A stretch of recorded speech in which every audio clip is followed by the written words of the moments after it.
संजय राऊतांनी विधानसभा अध्यक्ष राहुल नार्वेकरांवर निशाणा साधलाय। कोकाटेंसंदर्भात नार्वेकर खोटं बोलत असल्याचा आरोप त्यांनी केलाय। राहुल नार्वेकरांवर दबाव असल्याचं विधानही त्यांनी केलंय। राहुल नार्वेकरांकडून प्रामाणिक निर्णयाची अपेक्षा ठेवणं चूक असल्याचं मत त्यांनी नोंदवलंय। विधानसभा अध्यक्षांना निकाल लिहून दिले जातात असा आरोपही त्यांनी केलेला आहे। तर संजय राऊतांनी राहुल नार्वेकरांवर निशाणा साधलेला आहे। त्यांच्यावर त्यांनी आरोप सुद्धा केलेले आहेत। कोकाटेंसंदर्भात नार्वेकर खोटं बोलतायत असं त्यांनी म्हटलंय।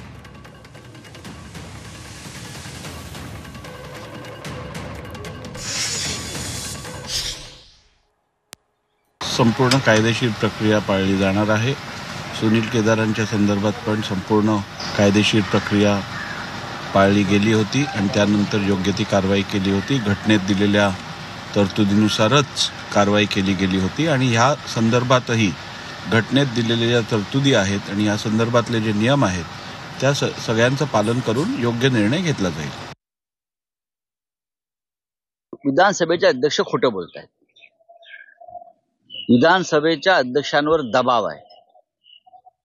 विधानसभेच्या अध्यक्षांनी हेच विधानसभेचे अध्यक्ष होते जेव्हा सर्वोच्च न्यायालयानं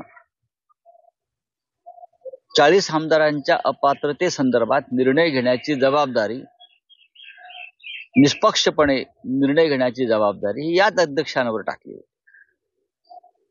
या अध्यक्षांनी तेव्हा जे निकालपत्र दिलेलं आहे ते त्यांनाही माहीत नसावं।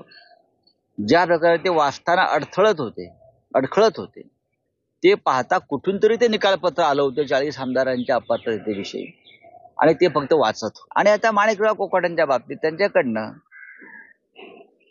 इमानदार निर्णयाची अपेक्षा ठेवणं म्हणजे रेड्यानं दूध देण्यासारखं आहे। आता कदाचित भाजपचा रेडा दूध देऊ शकेल, त्यांच्याकडे वेगळे रेडे आहेत।